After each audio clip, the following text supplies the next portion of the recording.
It was a mistake to take Lola there. I knew it the moment we had lighted from the train at the small country station. But she said, let's go into the country. And Bishop's Hendren was, of course, the first name which came into my head. Nobody would know me there now, and it hadn't occurred to me that it would be I who remembered.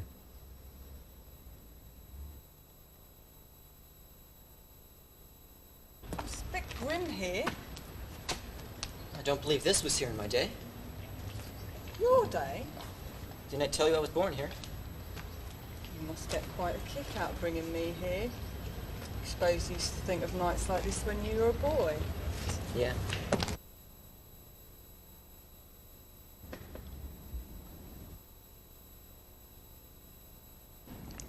It was no use explaining to her why it wasn't grim to me.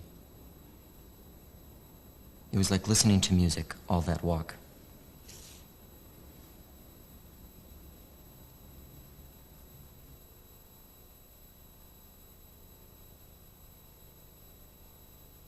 If I hadn't come, I shouldn't have known that sense of the first 12 years of life would be so strong, because those years hadn't been particularly happy or miserable. They had been ordinary years.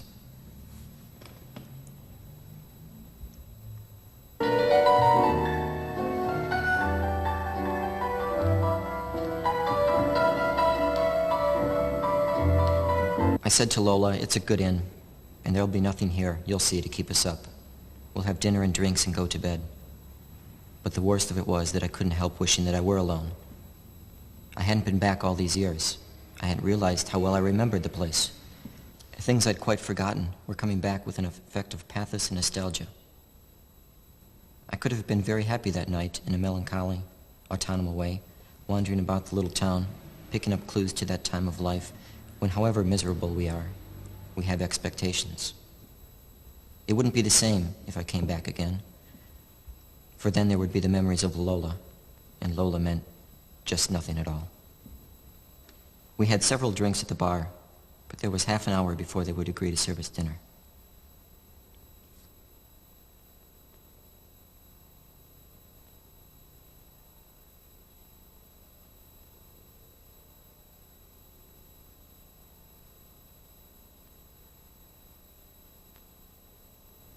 She didn't mind. There was a local man, perhaps a schoolmaster, at the bar, simply longing to stand her a drink. I could see how he envied me, coming down with her like this from town, just for one night.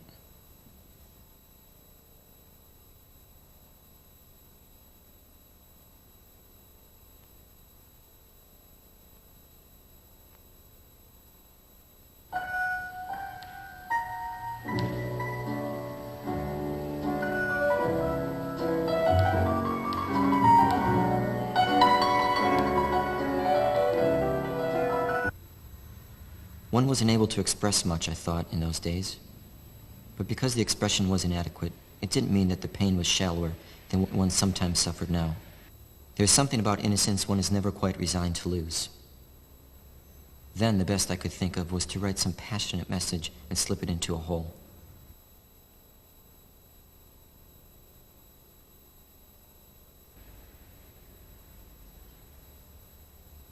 It was a shock to see a picture of crude obscenity. There could be no mistake. There were my initials below the childish, inaccurate sketch of a man and woman. I didn't recognize it.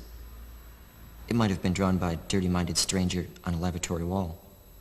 All I could remember was the purity, the intensity, the pain of that.